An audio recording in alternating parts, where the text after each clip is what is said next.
You're listening to WKUG 99 Public Radio. I'm Cornelius Monroe.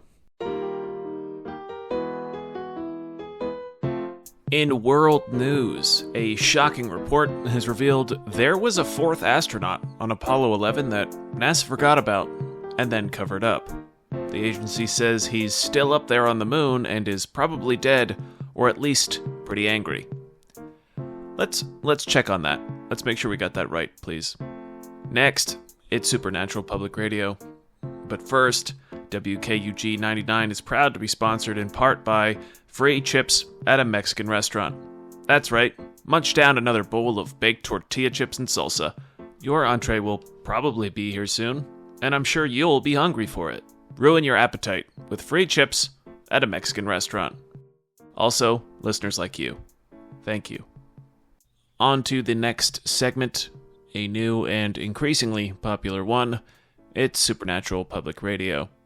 Joining me now is Salem Woods. Salem. Good to be here, Cornelius. We've had some growth in popularity here. People really seem to respond to the occult. That they do. It's been quite the journey. Who knew there was actually this much horror out there to be had? Well, what do you have for us this week, Salem? There's a lot to be afraid of out there. The economy, climate change, ghouls. But what's the most frightening of all? The economy. I spoke to a couple that had struggled to find the right housing until they made a brave choice about where to plant their roots.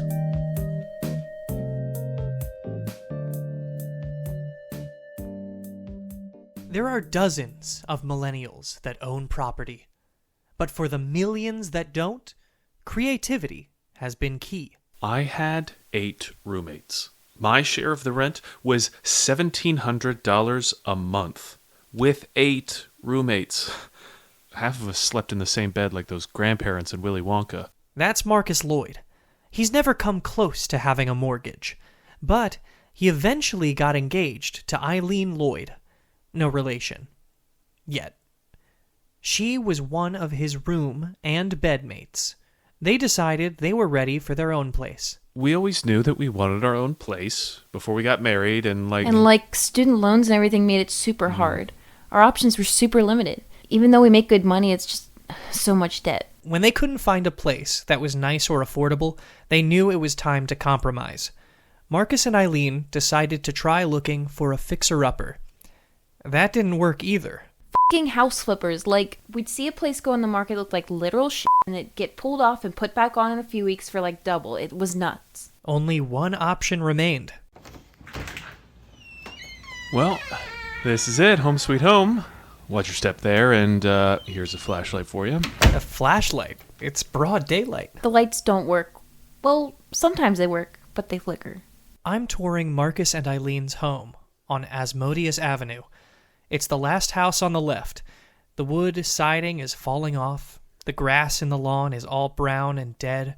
The trees have no leaves, even in the summer. And all of the windows are broken.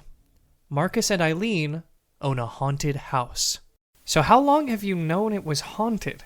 Oh, right away. Oh yeah, they listed it that way. Humble colonial home, charming neighborhood, haunted by numerous specters. Good bones.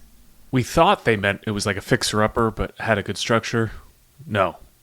They meant good bones. Yeah, there they are. Oh my god, those are literal bones. Yep. And every time we clean them up, they just come right back. So it's not like a story, not a neighborhood rumor. This house is haunted? The grass won't grow. We'll fix something and it'll just break the next day. The other day, Marcus... Oh, yeah. I took a shower and it was just all blood. Yeah, bloody shower and, what else? What else? There's more? I mean, we got a pretty good deal on the mortgage. It was about what we were paying for rent. A little bit more. Plus HOA fees. Wow. And you guys like it here? I mean, does anyone love where they live? You know, it's a place to hang your hat. And there's other places like it. We were looking at this house. Where was it? Oh, 666 Darkwood Drive. Right, and it's still in the market. Surprised no one has snatched that up yet. The tour continues as Marcus and Eileen take me from their foyer into the kitchen. Marcus, the thing is going again. Man, this thing. It just goes and goes and goes. Wish it actually made tea, though. Nope. Just green goop. Anyway, let's see. Original flooring in here, and... Oh, sorry. Sometimes the cabinets in here just like open and close on their own. It won't last much longer. Is it hard to sleep? Oh, yeah. Whew. Well, that's over. The fridge didn't open. What's in here? Wait, no! I'm not sure how to explain what I saw in the fridge, but I suppose it's best described as a goop monster. Eileen and Marcus call him Goops. Oh, Goops is kind of like our pet. Sorry he made that horrifying face and covered you in goop. He doesn't like new people. I'd offer to do your laundry too, but all our detergent turned into blood. You can't buy more? Well, it always turns to blood. Every time. We'll make sure Goop stays in the fridge. Yeah, I don't know why he's always trying to bust out. He loves it in there. So Goops came with the house? One of the many conveyances. The jacuzzi full of brown sludge, Goops, Albert. Albert. Good evening, sir. Oh, fuck! Sorry. Welcome. I do apologize for floating through the wall unannounced. May I take your coat? Albert, you know you can't hold stuff. Very good, ma'am. Albert accompanies us as the tour continues. So, this is the living room. Kind of ironic since there's more bones. I trip over Bones in the doorway. Some natural light peeks through the boarded up windows during the day, which is nice. Of course the fireplace doesn't work. Oh, and careful by that discolored spot on the floor. Sometimes one of us gets stuck there and we start speaking in tongues. Yeah. There it goes. Okay. Babe, get him some ice in case he bites his tongue. On it. Don't let Goops out. Oh my.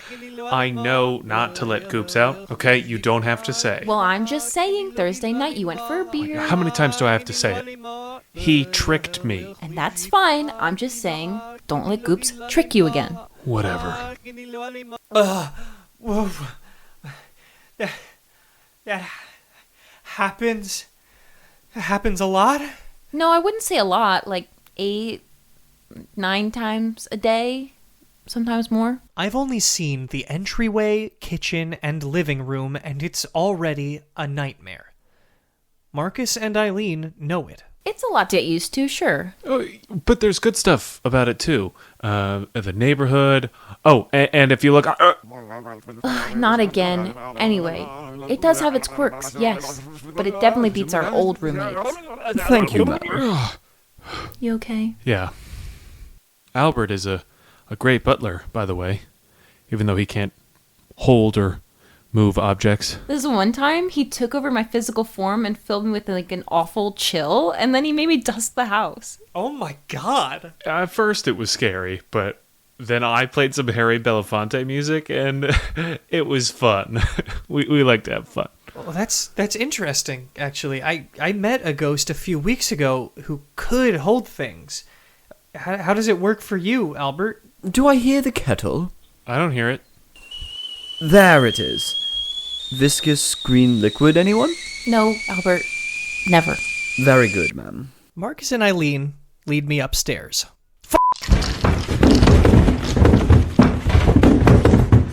Where there are more bones. I actually don't mind the carpeting here. It's got like the nice blood red color, but it's just splotchy and white around the edges. Oh, Do you want to play Roblox with us? Oh, and these are the twins that live upstairs. We see them most days. They have up-to-date references, but they still dress in Victorian attire. Hi, ladies. It's me. Hi. I'm the problem. It's me. So they just say modern-sounding things? Yep. The other day, I saw them reading A Court of Thorns and Roses. Wow, that's way above their reading level. Nice job, ladies. Goops got out. Marcus? He tricked me. Ooh, I'm in the vents! Goops, why don't you come back to the fridge, baby? We can get you some bugles and some Chobani. What happens if Goops is out? What does he do? He turns up the thermostat. He leaves on the lights. He turns on all the faucets. He drives our utility bill through the roof. Goops. Goops. Last time, he ate the neighbor's dog. And the neighbor. Isn't that worse than the utilities? Ah! Oh, grab, no. Both hands, two hands. he's yeah, so right there. slippery. No, get Catch Goops if you can, baby. A chase ensues. I follow Marcus and Eileen as we begin searching for Goops. We come to a hallway full of doors, and what proceeds is what the homeowners call Scooby-Dooing. I'll open the door, and it'll lead back into the hallway on the other side. I'll chase Goops to a door, he'll close it, I can't open it up. I chase him through another door, it takes me to a different room that he isn't in. I'll run through one door, chased by Goops, then comically remember I'm chasing him, and we have a humorous moment where I turn around, shake my fist as if to say, why I oughta, and begin chasing him again. I open one door and stumble into the twins playing Minecraft. They turn simultaneously, and I see they're eating from a promotional Dune 2 popcorn bucket. In the end, Goops goops me. I slip, fall, twirl, and land in Albert's arms. He enters my body, and I feel a terrible chill take over me as I turn off all the lights and appliances Goops has disturbed, then vacuum the den. This all takes about 4 hours. I had to swap out the battery packs in my mics. When I did, I sat back down with Marcus and Eileen. Eileen. Marcus. Earlier, you had mentioned similar houses like this. Do you really expect anyone else to feel the same way about a house like this? I understand it's a challenging time to find affordable housing, but this is borderline unlivable. Maybe it's your nightmare, but having our own slice of hell? It's our American dream. Oh, I like that. Babe, can you get me a soda? On it. Do you want anything, Salem? I'm good, thanks. And don't get tricked. I'm not gonna... Oh my god. I'll be honest, I don't get it. But it seems like you've really made it a home. I guess I commend you for that. Thanks. No place is perfect, but He tricked me. I'm sorry. I'm sorry, I'm not doing this again. I leave, trying to avoid going through this debacle again, but Albert possesses me by the door. I end up raking the leaves and ironing Goops' Allen Iverson jersey, which angers him as the wax numbers melt on it. It's an ordeal. But hey, that's real estate. For WKUG 99, I'm Salem Woods, Supernatural Public Radio.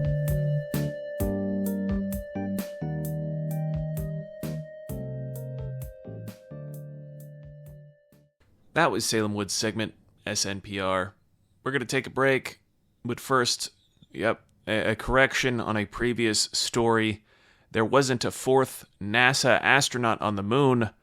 There was an abandoned NSA agent in Cancun. Is that right either? I don't know how any of this is making it to air, you guys. Let's get it together, people. I'm Cornelius Monroe. Supernatural Public Radio is a Peppermint Bottle Production, created by Matt Demetrides and Zach Phillips. Good Bones was written by Zach Phillips, starring Matt Demetrides as Salem Woods, Zach Phillips as Cornelius Monroe and Marcus Lloyd, Jen Phillips as Eileen Lloyd, Bradley Myers as Goops and Albert, and Lisette Mule as the twins. Editing by Zach Phillips, with music by Matt Demetrides. Credits for sound effects can be found in the show notes. Tune in next week for episode 4, Career Revamp.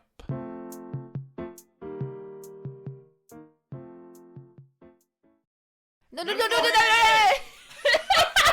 same thing.